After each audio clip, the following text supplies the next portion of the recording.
this year's new edition of the podcast with MSD and PS3. We've got Peter Simmons III right here live from the University of Michigan, and we're ready to start season 2. Welcome back, Peter. Thank you very much for having me. It's great to be back.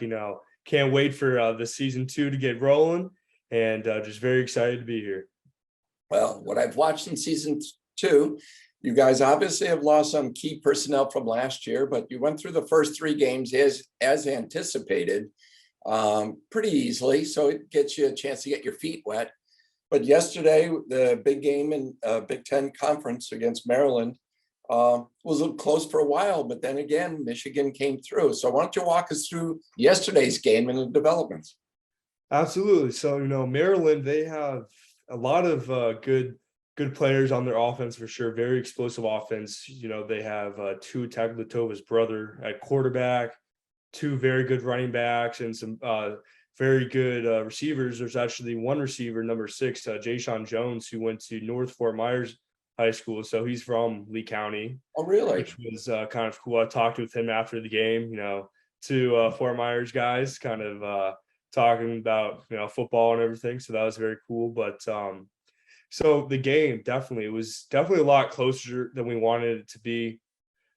They stuck around, we were in a dogfight for the first half. The first half was a plain out dogfight. And to be honest, nobody thought it was going to be starting the way it did. But second half, during halftime, coaches, we just put our heads together, just keep pounding the rock, doing the things we've been doing. And ugly day, it was raining out, we want to run the ball, just keep on pounding it between the tackles. And that's what we did. We eventually warmed down.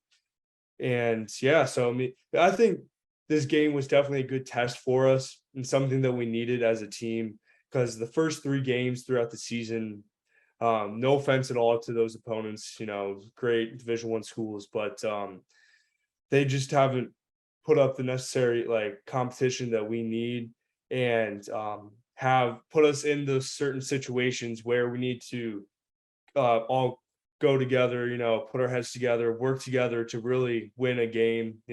Can't just rely off of pure talent, just chucking the ball 50 yards down the field and having like a 70-yard touchdown or a pick 6 or anything like that. So it's going to be very beneficial for us, this Maryland game going down the stretch, just having, being put in sort of high stress situations and being able to overcome from it. Hey, a lot of people are interested in your change in number. Having number 75, we've got a couple of the MSD shirts that are 75, but now we see you move to 70, and it looks like that correlated directly with your change from offensive line to defensive line. So tell me what went on there and why the move from offense to defense, and how do you feel about it? Yeah, absolutely. So during the team camp throughout August, I was playing offensive line, whole month of August. So I was getting a bunch of reps at offensive line. And then one day, randomly, before, when we were stretching and everything before practice, Coach Mike Elston, the defensive line coach, he kind of pulled me aside. He whispered in my ear. He's like, "How would you like to come play defensive line for me?" And, obviously I was hesitant for sure, because, I've played offensive line my whole entire career. Since I was around 8-9 years old, I've always been playing offensive line. It's all I've ever known. And I talked with Coach Sharon Moore, and Coach Elston and Coach Moore talked about it. And all 3 of us thought that it would be much more beneficial for me in the long run, playing defensive line based off of my body type, my size, my attributes. They just think that my, strength and speed off the ball would just be much better suited for defensive line. So the last probably week of camp, and obviously throughout the season, I've been playing defensive line, and I really like it. It's definitely completely different than offensive line. So I'm literally starting from ground zero, going against some of the literally the best offensive line in the country. So it's definitely a challenge, but I think all these challenges definitely are making me better as a player every single day throughout practice and scrimmages and things. And on the number thing, so I was 75. I love that number, and that was the number I had when I originally got here, and it's the number that's on your poster behind you. Yep. So I really don't know why they changed my number. It doesn't make much sense to me because I was on offensive line, obviously we're number 75. Now I moved to defensive line. And so what the rule is in college football, you can have two players of the same number as long as there's one on offense and there's one on defense. So there was an incoming freshman that also wanted to wear 75. And it was kind of right around the time that I was still playing offensive line. So it kind of all happened just in one full swoop that I got moved to defensive line and changed to 70. And he just continued playing offensive line. But it was just kind of a weird change of events. I mean, but I love the defensive line rooms full of really, really talented guys that are going to be in the NFL for a very long time. So it's really great to learn from them, literally learning from some of the best in the country. So I'm extremely grateful for that. And, I really like it that the coaches are really thinking what will be best for me in the long haul, down the road towards my junior, senior year, possibly even a fifth year of what I can do to really help the team contribute, get some playing time down the road. So that's what I was super excited about, that the coaches really want what is best for me and what they think I will succeed the most at. Sure. And obviously what will help the team in the future also, knowing what they're been recruiting, who's on the team now. Mhm. And I mean, that's what a coach is supposed to do, is find what's best for the team and move things around.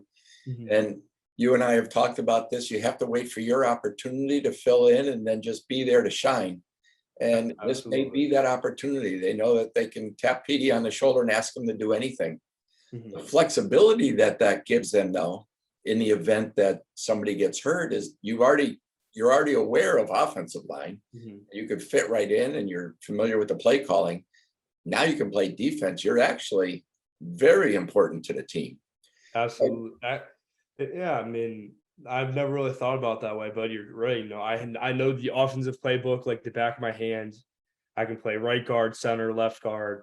And now that I've learned most of the defensive playbook now that I can play nose tackle and defensive tackle. So kind Yeah. of a Swiss Army knife, five positions that I could play for the Wolverines. Tell you a little background. You probably know this. I was a professional ice hockey referee, but before I was refereeing, I was a goalie.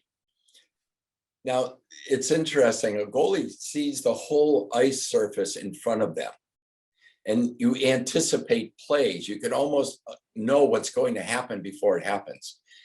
My transition from playing goalie to go to refereeing helped me tremendously, because as a referee, I could now I'm looking at it from a different perspective, but I still have that same anticipation.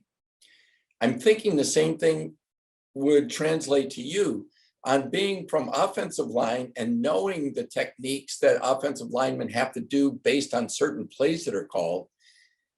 Now being on the defensive side, you can almost read it before it happens, and it gives you a step advantage.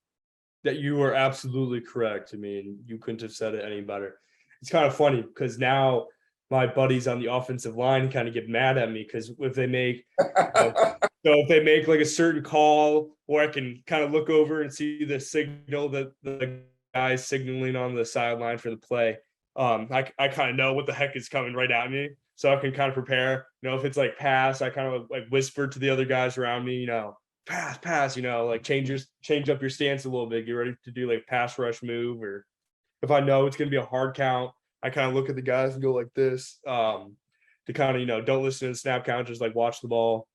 Yeah. Uh, but I mean, definitely for like technique wise, it's a lot better. I think that obviously, because I know what is coming at me, I can kind of prepare and really work on taking on the hardest thing right now is taking on double teams.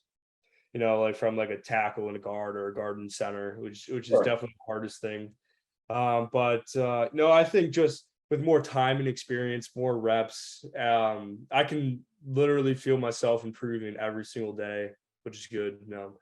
Been studying a lot of film. So right after classes, I go to the defensive line room. I meet with Coach Elston and some of his assistants to watch and break down my film, to talk about my technique, my stance, how I'm getting off the ball, how I'm getting off blocks, how I'm striking blocks, how I'm making tackles and everything. So, I'm just very fortunate that Coach Elston's really taking me under his wing, really wants to see me succeed and everything. So I think Michigan has got a good tandem quarterback system. Mhm. I've been watching a lot of the other college games more intently this year now that I'm more involved with you and the Michigan team. But I think you've got some really good talent. I was afraid what your defense was going to lose because you had arguably the number one defensive player in the country last year. But your defense looked really good, really good. Secondary came through when they had to.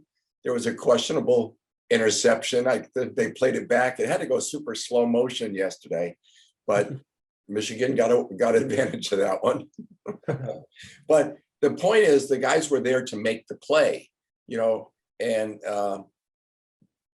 they did a really good job, good coverages, and they're only going to get better. So I think you guys are going to be right up near the top again. I know you got Iowa this week.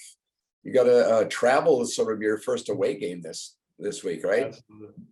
Yeah, so we got Iowa next week, then Indiana the following week after that. And, going into Iowa, they are an extremely well-coached team. Yep. What they do, which kind of like Harbaugh said last year, they're very plain. They don't have a lot of extremely crazy plays, but whatever they do, they're coached extremely well and execute that very well. So what I've seen so far, they have had some quarterback trouble with their starting quarterback, but their defense is very structurally sound. What they do, like as I said before, what they do is not very flashy or crazy looking, just extremely fundamentally sound football that that's what all these guys have been playing for the last 20-30 years at Iowa. It's been the same defensive coordinator for, gosh, I don't even know how long, but a very long time. So, they've been running the same defense and offense for a very long time. So, playing in Iowa Stadium, it's definitely a intimidating atmosphere to play in for sure. Their fans are very passionate about their team. And so it's going to be a very, very big test for us for sure. Isn't Iowa the stadium that has the Children's Hospital right above it? Yes, it is. Like a tradition every game that. Yes, I think it's at the end of every third quarter they do like the wave over at the Children's Hospital. That's cool. Yeah, that's cool. Very. Cool. We're preparing for a hurricane. We're keeping an eye out. So keep your fingers crossed for us down here in Southwest Florida and everybody at my shower door. Talking about our NIL agreement, any students that you know of this year coming on getting signed to any NIL agreements? Absolutely. So no, definitely some of the bigger names on the team, JJ McCarthy, Donovan Edwards, they've both signed with a car dealership up here in Ann Arbor, and JJ got a brand new truck and Donovan got a brand new SUV, and a couple other guys have signed deals with just like local companies around town, nothing too crazy. It's definitely JJ for sure that's kind of being the breadwinner for the team. Another thing that was very cool, so when I was still on the offensive line, Caden McNamara, he signed an NIL deal with Ping Golfing. Yeah. And he took us all out to a golf range and we got custom fitted for Ping drivers. Wow. So, that's some dough right there. But, the 20 of us on the 15 to 20 of us on the offensive line all got brand new custom fitted drivers from Ping. So that was pretty cool. I really like that one for sure. Well, speaking of that, my shower door just signed 2 other agreements, not with college. We signed an agreement with a long drive golfer. They have professional long drive hitters. And the guy's name is Mike Ziegler. And he's from Ohio, but he lives down here in Bradenton. And we've gotten to know him pretty well, but he's number 6 in the world for long drive contest winners. So we signed an agreement with Mike. He'll be wearing our logo for sure. And then we have an agreement with, you'll probably remember the name Mike Greenwell, who played for the Red Sox. Absolutely. Mike has professional fishing tournaments that he runs throughout the state of Florida. And he's got a really nice bass fishing boat that's going to be logoed with the My Shower Door logo and all the fishing shirts. And you'll see My Shower Door on a lot of the fishing tournaments that they carry on television and throughout the fishing magazines. And that starts in October. So both Mike Ziegler and Mike Greenwell's agreement with My Shower Door starts next Saturday, October 1st. So we're kind of expanding our horizons and our reach as we're continuing to grow as well. But we're really proud of you being a brand ambassador for us. You show our product well. That logo looks so sweet.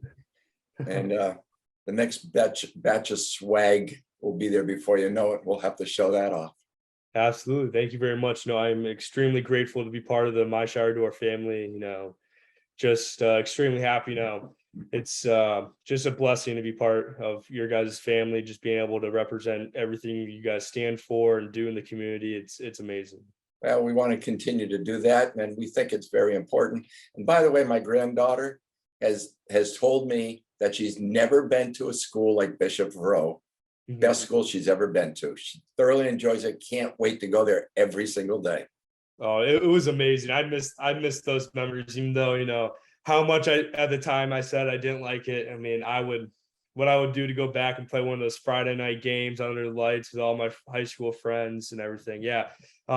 Bishop Verot, definitely, great 4 years for sure. So I definitely missed that for sure. Yeah, well, it was nice of your sister to go on the tour with Brooke and bring her through the school. She spoke so highly of it. I think she was like you. She fought it. She didn't want to go. She didn't get there more than a week, and she absolutely loves it.